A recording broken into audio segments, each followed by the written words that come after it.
Everyone, स्वागत है आपका हमारे प्यारे से दिल बेंच पढ़ाई में। मेरा नाम है शिखा और आज हम करेंगे सोर्सेज ऑफ बिजनेस फाइनेंस वाला चैप्टर। इंटरेस्टिंग है, मतलब अगर आप रियल वर्ल्ड में जानना चाहते हो कि कैसे कैसे क्या होता है तो वो इस चैप्टर में पता चल जाएगा। पैसा कैसे कैसे उठाते हैं, कौन कौन से जरिए होते हैं जिसके पास जैसे कंपनी के पास पैसा आता है वो अपने बिजनेस ऑपरेशंस को ऑपरेट करती है ना। तो वही बता रखा है कि ये जो बिजनेस के पास फाइनेंस होता है वो आता कहाँ से है ना। मतलब किसी के पास इतना पैसे कि वो पूरा अपने ही पैसे के दम पे कंपनी चला रहा है, ऐसा नहीं होता। वो बहुत सारे सोर्सेज से लोन्स वगैरह लेते हैं। So will study that in this chapter. Okay, so कोई भी डाउट है तो आप मुझे इंस्टाग्राम पे फॉलो करके डीएम कर सकते हो एंड टेलीग्राम पर ये नोट्स आपको मिल जाएंगे, वो आप फ्री में डाउनलोड कर लेना। सो दोनों इंस्टा और टेली की लिंक आपको डिस्क्रिप्शन बॉक्स में मिल जाएगी। ठीक है, तो भाई शुरू करते हैं। सबसे पहले जानेंगे हम कि बिजनेस फाइनेंस होता क्या है। ठीक है, थोड़े बहुत पटाखे बाहर छूट रहे हैं, सो नॉइज आए तो प्लीज इग्नोर करना। ओके, तो बिजनेस फाइनेंस क्या होता है उसका कंसेप्ट हम देखते हैं। फाइनेंस मतलब मनी, रोकड़ा, पैसा, फंड, है ना। तो बिजनेस अपनी डेली टू डेली एक्टिविटीज को कैरी आउट करने के लिए, चलाने के लिए कहीं ना कहीं से उसको फंड चाहिए होता है। तो वो होता है फाइनेंस, बिजनेस फाइनेंस। हर जो बिजनेस की एक लाइफ होती है उसके हर स्टेज पे पैसे की जरूरत होती है। अगर उसके पास फंड्स नहीं होंगे तो वो अच्छे से नहीं कर पाएगा। अब जरूरत क्या है फाइनेंस की?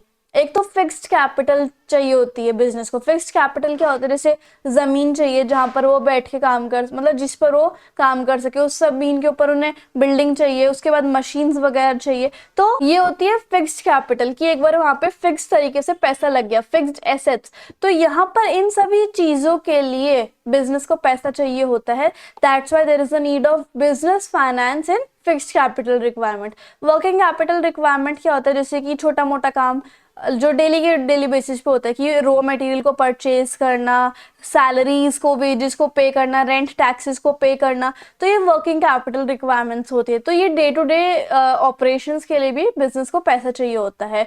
फाइनेंस की रिक्वायरमेंट होती है। डाइवर्सिफिकेशन, अब कंपनी को जरूरी तो है नहीं कि एक ही प्रोडक्ट पे सीमित रहना है, उसको अपना ग्रोथ भी करनी है, डाइवर्सिफाई भी करना है। एक प्रोडक्ट से दो करने, दो से चार करने हैं, तो उसको हम क्या कहते हैं? डाइवर्सिफिकेशन करना।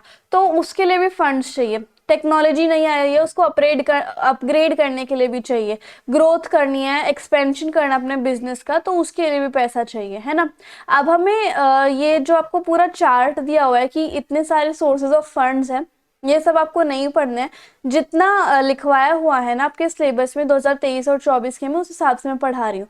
तो उस हिसाब से हमें पढ़ने हैं ओनर फंड और बोरोड फंड। पहले इसके मीनिंग की तरफ आ जाओ कि ओनर फंड क्या होता है। अभी मैं आपको क्या पढ़ा रही हूँ? Classification of sources of funds, कि कितने टाइप के फंड्स होते हैं और कैसे कैसे कंपनीज लेती है। तो दो टाइप के फंड होते हैं, एक ओनर फंड और एक बोरोड फंड। इसका मतलब समझो, पहले नाम से ही समझ में आ रहा है कि ये ओनर फंड वो वाला टोटल अमाउंट होता है जो कि ओनर या फिर कंपनी का मालिक खुद अपने पैसे इन्वेस्ट करता है एक एंटरप्राइज में और उससे प्रॉफिट कमाता है, और जो प्रॉफिट कमाता है उसको वापसी से अपने बिजनेस में लगा देता है ग्रोथ एंड बिजनेस के लिए। ये जो मनी है ये बिजनेस में इन्वेस्टेड ही रहती है क्योंकि ये फिक्स्ड कैपिटल वगैरह में लगती है, ये जो मैंने अभी आपको ऊपर बताया। अब फिक्स्ड कैपिटल क्या होती है? जैसे plant and machinery, building, land. ये बिजनेस में जब तक बिजनेस डाइल्यूट नहीं हो जाता तब तक ये पैसा इसमें इन्वेस्टेड रहता है इसके ऑपरेशंस में। और प्राइमरी सोर्स होता है ये फंड्स का, मतलब ओनर जो खुद के पैसे लगा रहा है तो ये प्राइमरी सोर्स है फंड का, है ना। और इसके बिना कोई भी ऑर्गेनाइजेशन का मार्केट में टिक पाना बहुत बहुत मुश्किल होता है। अब बोरोड फंड क्या होता है? उधार पे लिए हुए फंड्स, है ना। ये कहाँ से बिजनेस लेके आता है ये फंड्स? या तो लोन से, बैंक से लेता है, कोऑपरेटिव से लेता है, और किसी दूसरी पार्टी से, अन्य पार्टी से बोरोइंग उधार पे लेता है। तो ये कॉमन सोर्सेज है कैपिटल के, पैसे के, एक किसी भी एंटरप्राइज में। तो ये दो फंड है, ओनर फंड और बोरोड फंड। मतलब समझ में आ गया? अब इस ओनर फंड में और बोरोड फंड में हमें क्या पढ़ना है वो देखो। ओनर फंड में हमें तीन चीजें पढ़नी है, इक्विटी शेयर्स, प्रेफरेंस शेयर्स और रिटेन्ड अर्निंग। ये तीन चीजें ओनर फंड की हैं, ठीक है। और बोरोड फंड में कौन से होते हैं? Debentures and bonds, loan from financial institution, loan from commercial bank, public deposit, trade credit और इंटर कॉर्पोरेट डिपॉजिट। अब इन सभी चीजों को, एक दो तीन, तीन इसकी और एक दो तीन चार पाँच छः, छः चीजें इसकी, इन सभी को हम पढ़ेंगे डिटेल में, इनके मेरिट्स एंड डीमेरिट्स देखेंगे, फिर हमारा काम जो है वो हो जाएगा। तो सबसे पहले हम स्टार्ट करते हैं, ओनर फंड का मीनिंग देख लिया, अब इसके इन तीनों पार्ट्स को हम पढ़ेंगे। तो will start with equity shares. अच्छा, इसके पहले इसका डिफरेंस भी कर लो, डिफरेंस भी दिया हुआ है सिलेबस में। Owner fund and borrowed fund के बीच में क्या डिफरेंस होता है? ओनर फंड मींस ऐसे फंड जो कि कंपनी का ओनर प्रोवाइड करता है एंटरप्राइज को, और ये हमेशा बिजनेस में लगे रहते हैं लंबे टाइम तक, इनको रिफंड करवाने की जरूरत नहीं होती। और इसके एग्जांपल क्या है? इक्विटी शेयर और रिटेन अर्निंग या फिर प्रेफरेंस शेयर्स। और बोरोड फंड कौन से होते हैं? ऐसे फंड्स जो कि उठाए जाते हैं फ्रॉम द लोन्स और बोरोइंग्स, ये बिजनेस में शॉर्ट टाइम के लिए रहते हैं, ये इनको रिफंड करना रिक्वायर हो जाए, मतलब अगर किसी के लिए है तो उसे वापस भी तो करने पड़ेंगे ना, इस तरीके से। इसके एग्जांपल क्या है? Debentures and bonds, loan from commercial bank, trade credit और उसके बाद inter corporate deposit ICD, loan from public loan and public deposit, इस तरीके से। तो ये सब तो उस डेफिनेशन में से आ गया जो मैंने अभी आपको ऊपर पढ़ाई थी। Now will come to equity shares, जो कि ओनर फंड का पहला पार्ट है। Getting my point?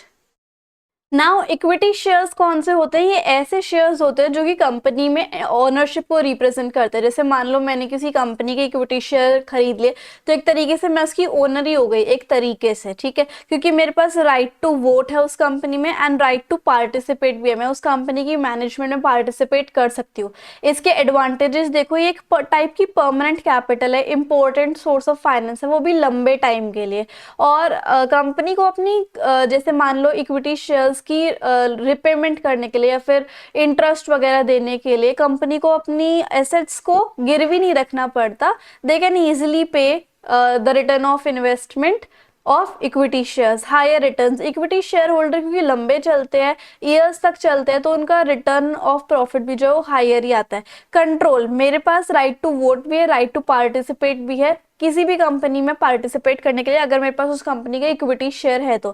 कंपनी के ऊपर कोई बर्डन नहीं होता, क्योंकि इक्विटी शेयर्स पे कोई डिविडेंड नहीं मिलता है कि डिविडेंड मिलता हो। डिविडेंड इज कि a part of profit that is payable to the share holder, ठीक है।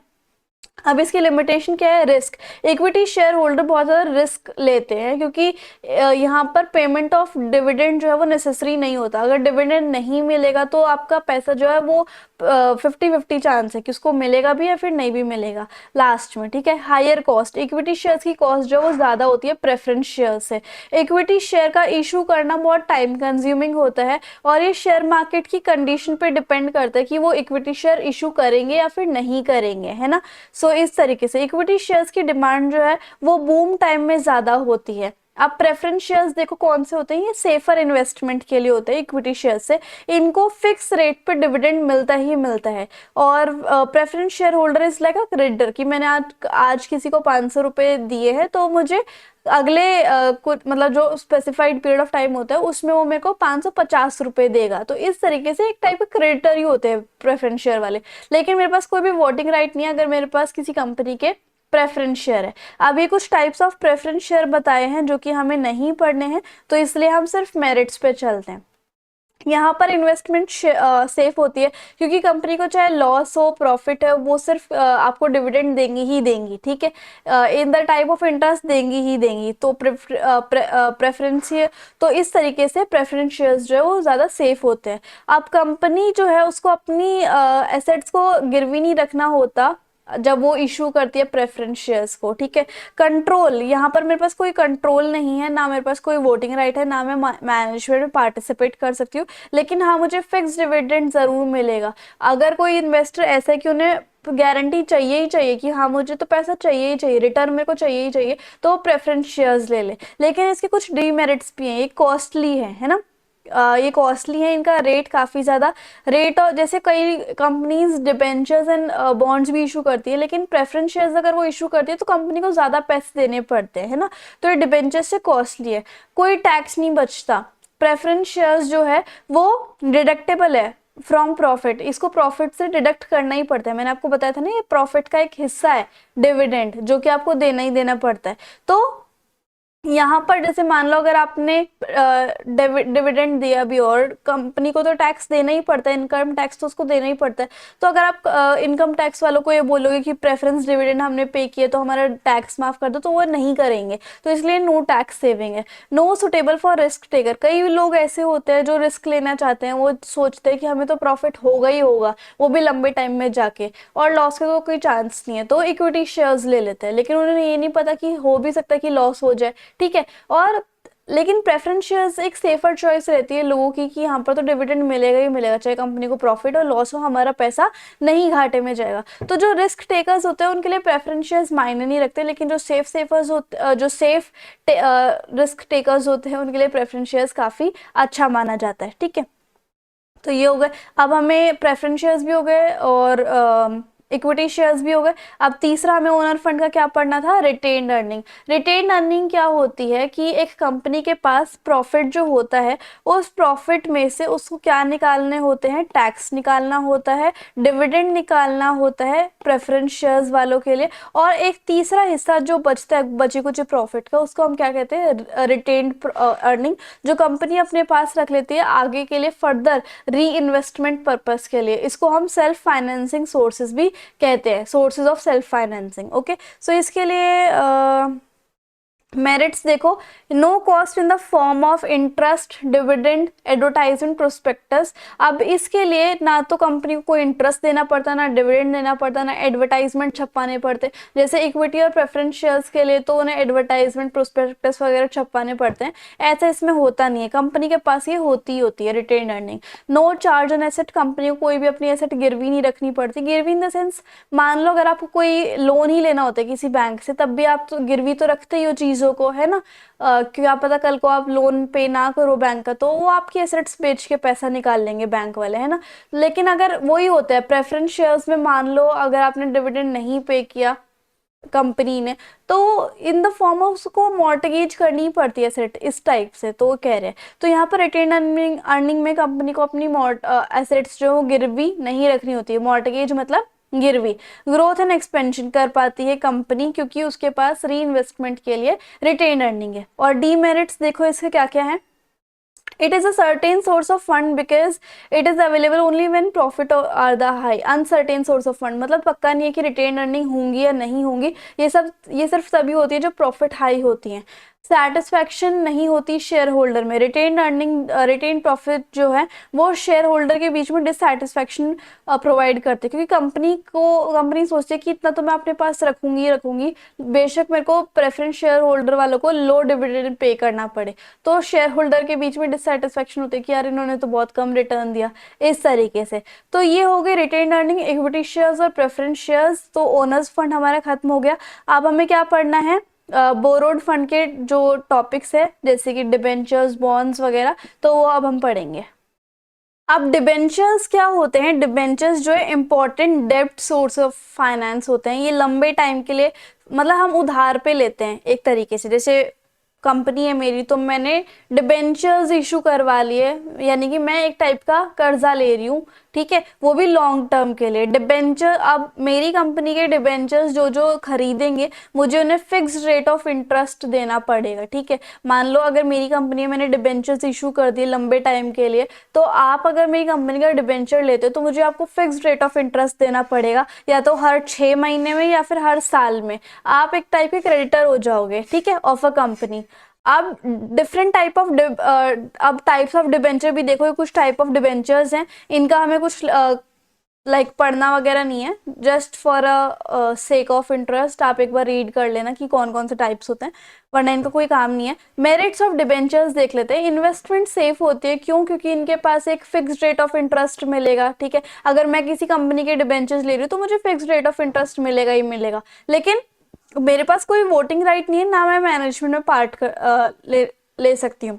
लेस कॉस्टली, डिबेंचर्स जो है प्रेफरेंस शेयर से कम कॉस्टली होते हैं। टैक्स सेविंग, अगर आप डिबेंचर्स का इंटरेस्ट पे कर रहे हो, कोई भी कंपनी अगर डिबेंचर्स का इंटरेस्ट पे कर रही है तो उसे टैक्स नहीं देना पड़ता, इनकम टैक्स, तो ये टैक्स सेविंग होता है, तो ये ज्यादा बेटर है। लिमिटेशंस देखो डिबेंचर्स की, फिक्स्ड ऑब्लिगेशन, अगर आपकी कंपनी है उसको प्रॉफिट हो या ना हो आपको इंटरेस्ट ऑफ डिबेंचर्स देना ही देना पड़ेगा। अगर आपके लॉस भी है तो आपको अपनी चीजें एसेट्स वगैरह गिरवी रखनी होती है। अगर आपको लाइक डिबेंचर्स का अगर आपको इंटरेस्ट पे करना है ना, और अगर आपके लॉसेस है तब आपको बेचनी पड़ेगी चीजें। In in the case of giving interest on debentures, reduction in credibility, आप मान लो आपने डिबेंचर्स को इशू कर दिया वो भी लंबे टाइम के लिए, तो आप आगे जाके दोबारा फिर किसी से लोन लेना वो बहुत मुश्किल हो जाएगा आपके लिए। ठीक है, तो ये कुछ डिबेंचर्स थे। अब हम आगे आएंगे अपने पब्लिक डिपॉजिट से। पब्लिक डिपॉजिट क्या होती है? ये कुछ ऐसी डिपॉजिट होती है कि कंपनी सीधा डायरेक्टली पब्लिक से ही पैसा मांगने लग जाती है और रेट ऑफ इंटरेस्ट बदले में कंपनी देती है पब्लिक डिपॉजिट पे। अब ये जो है रेट ऑफ इंटरेस्ट ये हायर होता है than the rate of interest on bank deposit. मान लो अगर मैं हूँ, मेरी एक कंपनी है, मेरी कंपनी में जितना भी प्रॉफिट हुआ मैंने बैंक में डिपॉजिट करवा दिया तो मेरे को इंटरेस्ट रेट जो है वो कम मिलेगा। ठीक है, और अगर मैं मान लो अपनी डिपॉजिट पब्लिक से लेती हूँ कि मुझे पब्लिक पैसा दे, तो मुझे उस पर इंटरेस्ट रेट जो है वो ज्यादा देना पड़ेगा than in deposit in the bank. ठीक है, तो इस तरीके से अब ये पब्लिक डिपॉजिट आरबीआई द्वारा कंट्रोल और रेगुलेट की जाती हैं और इसमें कंडीशन होती है कि मैं 25% of share capital and reserve से ज्यादा पब्लिक डिपॉजिट नहीं रेज कर सकती। ठीक है, so can not exceed 25% of share capital, 25% से ज्यादा मैं पब्लिक डिपॉजिट जो है वो रेज नहीं कर सकती। इसके मेरिट क्या है? कंपनी को गिरवी रखनी पड़ती है अपनी एसेट पब्लिक डिपॉजिट का इंटरेस्ट देने के लिए। टैक्स सेविंग, अब ये जो है टैक्स सेविंग है, अगर आपने इंटरेस्ट को पे किया है पब्लिक डिपॉजिट पे तो आपको टैक्स नहीं भरना पड़ता। इसका प्रोसीजर सिंपल है, शेयर्स और डिबेंचर से ज्यादा अच्छा प्रोसीजर है इसका, जल्दी जल्दी ये हो जाता है, सिंपलर होता है। कंट्रोल, कोई वोटिंग राइट नहीं मिलता और इस वजह से कंपनी का अपने ऊपर खुद का पूरा कंट्रोल होता है। Limitations for short term finance, अब ये जो है इसका मेच्योरिटी पीरियड बहुत शॉर्ट होता है, कंपनी को लंबे टाइम के लिए इसके ऊपर नहीं होना होता। लिमिटेड फंड, यहाँ पर अब 25% से ज्यादा हम पब्लिक डिपॉजिट नहीं रेज कर सकते तो लिमिटेड फंड मिलता है हमें। सुटेबल, नई कंपनी के लिए जो फंड है ये सुटेबल नहीं है रेज करना। अब बात करते हैं हम कमर्शियल बैंक की। कमर्शियल बैंक्स कौन से होते हैं? HDFC, IDFC, ICICI, ऐसे वाले बैंक ये लोन देते हैं बिजनेस को एडवांस में, कैश की फॉर्म में, कैश क्रेडिट की फॉर्म में, ओवरड्राफ्ट लोन की फॉर्म में, डिस्काउंटिंग ऑफ बिल की फॉर्म में, और रेट ऑफ इंटरेस्ट जो है लोन का वो फिक्स्ड रहता है। मेंटेन मेरिट्स देखो इसके क्या होते हैं। एक तो बैंक जो है वो टाइम टू टाइम कंपनी को या फिर बिजनेस को फाइनेंशियल असिस्टेंट देते रहते हैं, सीक्रेसी मेंटेन करते हैं कि किसी को भी पता नहीं चलेगा कि बैंक ने कंपनी ने यहाँ से लोन ले रखा है कमर्शियल बैंक से, तो ये सीक्रेसी मेंटेन करके रखते हैं। इजी सोर्स ऑफ फंड, ये बहुत जल्दी आराम से कंपनी को लोन मिल जाता है बैंक के थ्रू। अब इसके डीमेरिट्स क्या है? एक तो ये शॉर्ट या फिर मीडियम टर्म फाइनेंस के लिए होता है, लंबे टाइम के लिए कोई भी बैंक लोन नहीं देता है। बैंक को कुछ चीजें गिरवी रखनी पड़ेगी, वो तो नॉर्मल इंसान को भी रखनी पड़ती है अगर वो बैंक से लोन ले रहा है तो। अब बात करते हैं फाइनेंशियल इंस्टीट्यूशन की, तो स्टेट और सेंट्रल गवर्नमेंट ने बहुत सारे फाइनेंशियल इंस्टीट्यूट सेटअप किए हैं ताकि वो कंपनी को फाइनेंस प्रोवाइड कर सकें। ठीक है, और इनको हम डेवलपमेंट बैंक भी बोलते हैं, ये चीज़ थोड़ी इंपॉर्टेंट है। और ये कौन कौन से फाइनेंशियल इंस्टीट्यूशन है? जैसे कि IFCI, ICICI, IDBI, LIC और UTI। ठीक है, इसके मेरिट्स देखो, ये लंबे टाइम के लिए हम पैसा ले सकते हैं फाइनेंशियल इंस्टीट्यूशन से, जो कि कमर्शियल बैंक लॉन्ग टाइम के लिए वो नहीं देते लोन। और मैनेजरियल एडवाइस भी देते हैं, इजी इंस्टॉलमेंट प्रोवाइड करते हैं ये, लाइक बिजनेस को कि आप इजी वे में पे करते जाओ, कोई दिक्कत वाली बात नहीं है, आराम से अवेलेबिलिटी करवा देते हैं लोन की। ठीक है, अब इसके लिमिटेशंस क्या है? ये बहुत टाइम कंज्यूमिंग है, इसका काफ़ी ज़्यादा रिजिड क्राइटेरिया है, काफ़ी ज़्यादा फॉर्मेलिटीज़ हैं इसके अंदर, लाइक इंस्टीट्यूशन से लोन लेना। और रिस्ट्रिक्शन भी है, फाइनेंशियल इंस्टीट्यूशन जो है, जो कंपनी के BODs होते हैं यानी कि बोर्ड ऑफ डायरेक्टर, उसके ऊपर रिस्ट्रिक्शन लगा देते हैं कि तुम्हें ये करना है, तुम्हें वो करना है, इस टाइप से। अब हमारे पास दो चीजें और रह गई। इंटर कॉर्पोरेट डिपॉजिट, ये कौन सी होती है? अनसिक्योर्ड होता है, मतलब सिक्योरिटी नहीं होती इसमें, शॉर्ट टर्म डिपॉजिट होती है। जैसे मेरी कंपनी है, मैंने अपनी जो डिपॉजिट है वो किसी दूसरी कंपनी में जमा करवा दी और वो फिर बाद में मुझे थोड़ा बहुत रेट ऑफ इंटरेस्ट दे रहे हैं मेरी डिपॉजिट्स का। ठीक है, ये अनसिक्योर्ड होती है, किसी को पता नहीं होता, इसके बीच में ब्रोकर्स वगैरह होते हैं, मतलब मीडियोकर होते हैं, है ना। और बिगेस्ट एडवांटेज ICD का क्या है कि ये लीगली, इसके अंदर कोई चक्कर नहीं होता, लीगल हैसल्स नहीं होते, ट्रांजेक्शन ईजिली हो जाती हैं। अब तीन टाइप, थोड़ी बहुत टाइप की ICD, अब कुछ टाइप की ICDs हम पढ़ लेते हैं। एक तो 3 मंथ की होती हैं, ये बहुत पॉपुलर है। यहाँ पर क्या होता है, These deposit are generally considered by borrower to solve problem। अगर मान लो हमें छोटे टाइम, स्मॉल टाइम के लिए पैसा चाहिए है तो हम ये 3 मंथ की डिपॉजिट करा सकते हैं। इसका रेट ऑफ इंटरेस्ट कितना होता है, 12%। जैसे मान लो मैं हूँ, मैंने अपना पैसा किसी दूसरी कंपनी में लगा दिया 3 महीने के लिए अपनी डिपॉजिट ही, तो मुझे 12% इंटरेस्ट मिलेगा। एक होती है 6 मंथ डिपॉजिट, ये फर्स्ट क्लास बोरोवर द्वारा की जाती है, रेट ऑफ इंटरेस्ट में मेरे को मिलेगा 15%। और कॉल डिपॉजिट जो होता है वो क्या होता है कि एक दिन पहले नोटिस दे दिया जाए लेंडर द्वारा या फिर कंपनी द्वारा कि हमें अपना पैसा चाहिए, तो उसका रेट ऑफ इंटरेस्ट जो है वो 10% होता है। अब फीचर्स क्या है, आईसीडीज के, दो कंपनी के बीच में ट्रांजैक्शन होती है, शॉर्ट टर्म के लिए होती है, थोड़ी अनसिक्योर होती हैं ये, ठीक है, क्योंकि इसके बीच में कोई भी फॉर्मल सिस्टम नहीं है, ब्रोकर्स के द्वारा ट्रांजैक्शन होती है, कोई ऑर्गेनाइज्ड मार्केट नहीं है, कोई लीगल फॉर्मेलिटी नहीं है, किसी के साथ कोई घपला हो जाता है तो कोर्ट में नहीं जा सकता है, और रिस्की होता है ये, ठीक है। और ट्रेड क्रेडिट, अब हमारा लास्ट टॉपिक रह गया है। ट्रेड क्रेडिट एक ऐसा लोन होता है जो कि एक ट्रेडर दूसरे को दे देता है। जैसे मान लो मैं हूँ, मुझे अपनी कंपनी के लिए रॉ मटेरियल चाहिए, मैं जाती हूँ रॉ मटेरियल वाले के पास और बहुत सारा बल्क में रॉ मटेरियल ले लेती हूँ, लेकिन मेरे पास पैसे नहीं होते, तो वो मुझे कुछ टाइम के लिए उधार पे दे देता है, गुड्स एंड सर्विसेज, ठीक है, और उसके बदले में मुझे ट्रेड क्रेडिट दे देता है, ये आप अकाउंट्स में पढ़ोगे। तो ट्रेड क्रेडिट क्या होता है, इसमें मैं सप्लाईज को परचेज कर सकती हूँ, मैं इमीडिएट पेमेंट करनी ज़रूरी नहीं होती। ट्रेड पेमेंट जो है वो बिजनेस ऑर्गेनाइजेशन द्वारा कॉमनली यूज होते हैं और ये शॉर्ट टर्म फाइनेंस के लिए यूज किया जाता है, ठीक है, फिर मैं बाद में पे कर दूंगी इस तरीके से। और ट्रेड क्रेडिट के फीचर्स क्या होते हैं, इसमें कोई फॉर्मल डॉक्यूमेंट नहीं होता, इंटरनल अरेंजमेंट होता है, मतलब बायर और सेलर के बीच की बात होती है, बहुत जल्दी सोर्स ऑफ फाइनेंस हमें मिल जाता है, एक्सपेंसिव सोर्स ऑफ फाइनेंस है। अगर पेमेंट नहीं दी, 3 महीने का अगर टाइम मिला हुआ है हमें ट्रेड क्रेडिट का, और अगर हमने उसमें पेमेंट नहीं दी तो फिर हमें पेमेंट ज़्यादा देनी पड़ेगी एक्सपेंसिव वे में। एडवांटेज क्या है, इंटरनल एडवांटेज क्या है, इंटरनल अरेंजमेंट होता है ये, मतलब बायर और सेलर के बीच की ही बात होती है, जल्दी हमें पैसा मिल जाता है, और वही ऊपर वाली पॉइंट्स है इसके एडवांटेज एंड फीचर्स वाले। तो इस तरीके से हमारे जो चैप्टर है वो फाइनली खत्म होता है, एंड आई होप आपको समझ में आया होगा, मेरा पढ़ाया हुआ, और वीडियो भी अच्छी लगी होगी। इंस्टाग्राम एंड टेलीग्राम पे जरूर फॉलो कर लेना। So if you like the video and the explanation, then please do like, share, comment and subscribe the channel. Thank you so much.